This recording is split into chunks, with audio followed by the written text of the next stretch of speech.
Welcome back to my channel. Today I am going to teach you exclamatory sentences. Exclamatory sentences is not, but इसमें होता क्या है आपको बताना चाहता हूँ. हम लोग हमेशा we use every day, all time we use something special. There we saw exclamatory sentences.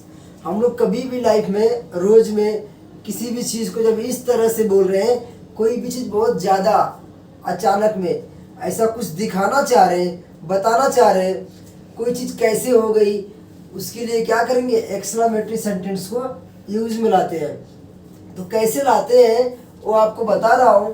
पहले एक छोटा सा बॉक्स बनाऊंगा, इसको आप लोग ध्यान से देखेंगे. ये देखने के बाद आप लोगों को समझ में आ जाएगा क्या होता है. वेरी, समझ लो, यहाँ पे मैंने लिखा वेरी. वेरी मतलब सब लोग जानते हैं, every student is frankly with this. What is meaning of very. Very का मतलब होता है, वेरी का मतलब होता है, थोड़ा बड़ा लिखता हूँ. वेरी का मतलब आप लोग जानते हो कि ज़्यादा होता है.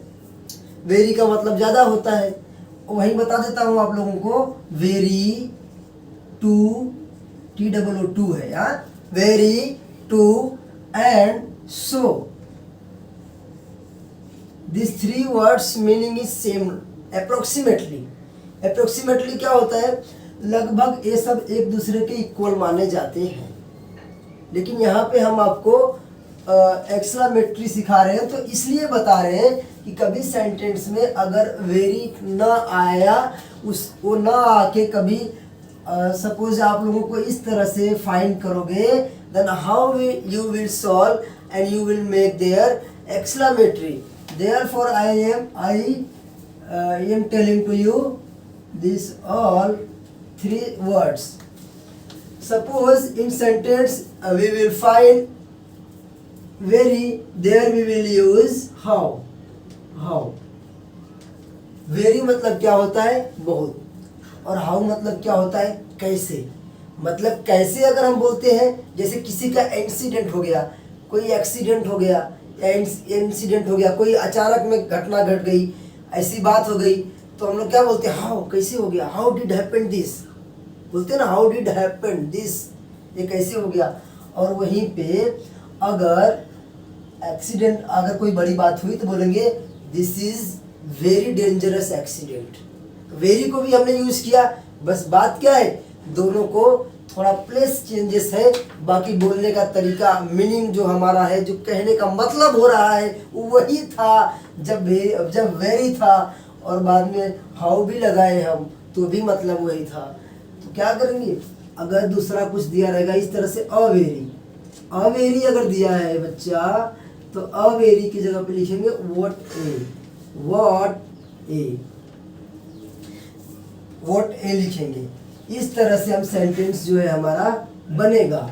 ये दो बॉक्स आप लोगों के लिए बनाए हैं, इसे आप लोग देखेंगे तो इसी के हिसाब से हमें आगे जो है सॉल्व करना है. अगर वेरी है तो हाउ लगाएंगे, अगर व्हाट है तो अवेरी लगाएंगे. इसी के ऊपर डिपेंड करेगा. जैसे मान लीजिए, suppose I did right like this sentence, she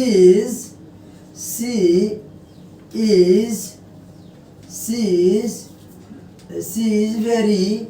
very intelligent.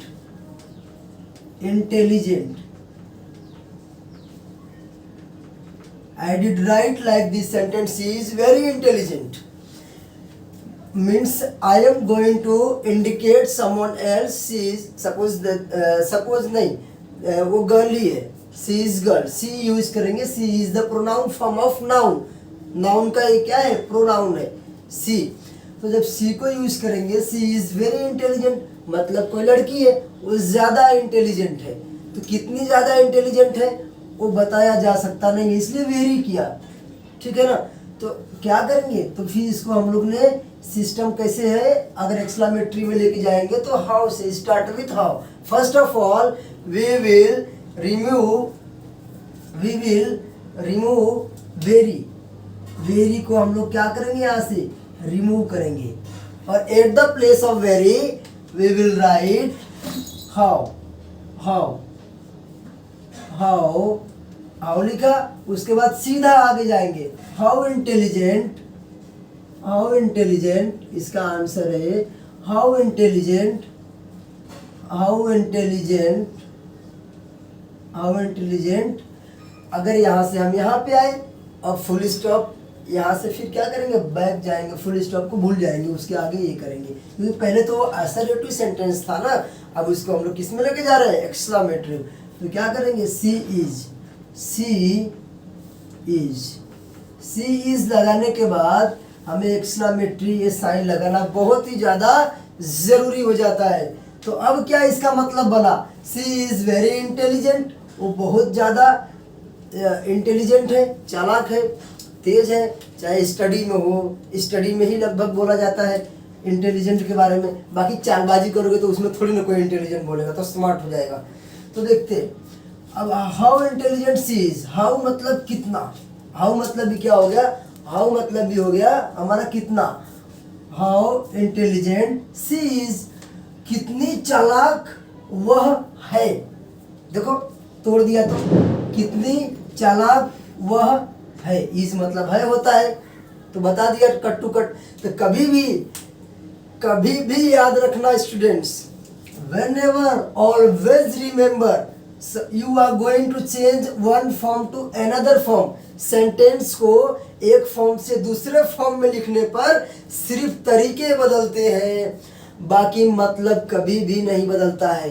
जैसे इंसान नहा धो के कपड़े बदल लेता है, उसी तरह से सेंटेंस लिखने के बाद उनके तरीके बदल जाते हैं, इंसान वही रहता है कपड़ा बदलने के बाद, उसी तरह से ये भी अपना वेशभूषा बदलने के बाद वही रहता है। बस क्या होता है, थोड़ा सुनने में देखने में अच्छा लगता है। अभी कोई सड़ेला फटेला कपड़ा पहना रहेगा, गंदा रहेगा, वो कैसा दिखेगा, फिर कोई भी उससे दूरी बनाएगा। और वही अच्छा पहने रहोगे, टाई वगैरह लगाए हो, शूज वूज पहने हो, अच्छे से बाल और बनाए हो, तो कोई भी बोलेगा हाँ भाई देखो कितना साफ सुथरा से रहता है। तो जरा साफ सुथरा से लाने के लिए इसमें लाना हो जाता है। अगर वो एक्सप्रेशन दिखाना है, तो जिस दिन एक्सप्रेशन दिखाना होता है, पार्टी वगैरह होती है, कैसे फैशन में लाते हो, तो समझ लो ये पार्टी है। बाकी आप अगर इस तरह से भी लिखते हो, नो प्रॉब्लम, कोई भी दिक्कत नहीं है, उससे भी काम चल जाएगा। धोती पहनोगे तो भी काम चल जाएगा, लेकिन ऑफिशियल बनना है, आज के टाइम्स के हिसाब से रहना है, तो इसका नॉलेज होना बहुत ज़्यादा ज़रूरी है। तो ये तो वेरी का एग्जाम्पल दिखा दिया।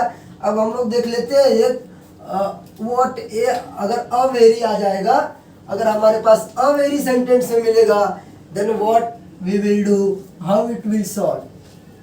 तो सेकंड वाला आपको इस तरह से मैं लिखता हूँ कुछ, जैसे श्याम, श्याम इज अ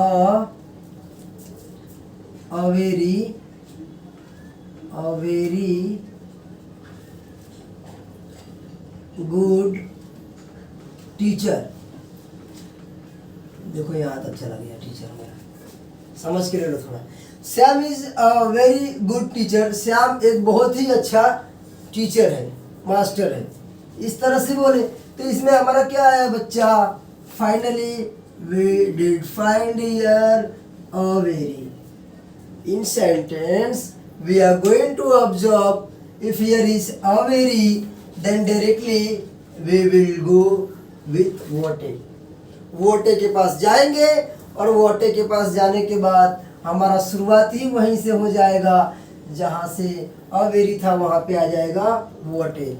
तो व्हाट ए पहले लिखूंगा, व्हाट ए, क्या लिखूंगा, व्हाट ए, व्हाट ए नहीं, व्हाट अ बोलने का, नहीं तो गावटी भाषा हो जाएगा। What a, what a good teacher, good teacher, teacher. इसमें सोचने वाली बात नहीं है, आप शुरू करेंगे और लास्ट तक वैसे ही चले जाएंगे, फिर बैक साइड में जाएंगे और जो बचा खुचा होगा और लास्ट में लिख के एक्सक्लेमेटरी साइन। तो टीचर श्याम, श्याम, श्याम इज लिखने के बाद this is necessary to write exclamatory sign because we are, our target is exclamatory, therefore exclamatory sign is very necessary। तो आपको बता दिया इस तरह से अगर अगर अब देखो इसको समझा रहा हूँ, आप समझो। Shyam is a very good teacher, Shyam एक बहुत ही अच्छा टीचर है। और लगा दिया मतलब बहुत सारे टीचर्स हैं, उसमें से एक को वेरी बताया गया है, अवेरी। फिर यहाँ पे क्या किया, व्हाट अ गुड टीचर, कितना अच्छा, क्या टीचर है, बोलते हैं ना व्हाट अ टीचर, क्या टीचर, व्हाट अ प्रोफेसर, क्या प्रोफेसर है।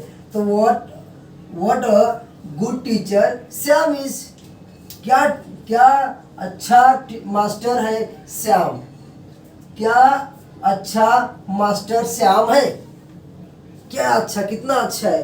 तो दोनों का मीनिंग सेम हो गया सबसे। और आखिरी में यही बोलूंगा, चाहे ग्रामर का कोई भी लेवल उठा लिया जाए, किधर भी उठा लिया जाए, एक फॉर्म से अगर आप दूसरे फॉर्म में किसी भी चीज़ को कन्वर्ट करते हो तो आपका मीनिंग वही रहता है। एक्सप्रेशन करने का तरीके सिर्फ बदलते हैं। कोई भी टीचर या प्रोफेसर आपको ग्रामर में अगर एक फॉर्म से दूसरे फॉर्म में सिखाता है तो सिर्फ एक्सप्रेशन को अलग तरीके से बताने का आइडिया ही बताता है, बाकी उसमें कुछ कलाकारी होता नहीं है। तो मुझे एक्सक्लामेटरी इतना आपको बता दिया, और इसमें इतना ही ज़्यादा खास होता है। और इसको यूज कब करते हैं, जब आप किसी चीज़ को खास बताना चाहते हैं, बहुत इंसिडेंटल बताना चाहते हैं, कोई अचानक में कुछ बात हो गई उसको बताना चाहते हैं, या किसी की बहुत अच्छी कला है, क्वालिटी है, उसको बताना चाहते हैं, फिर आप इसको यूज करेंगे एक्सक्लामेटरी साइन को, टू एक्सक्लामेटरी। तो बस इसमें इतना ही सीखिए।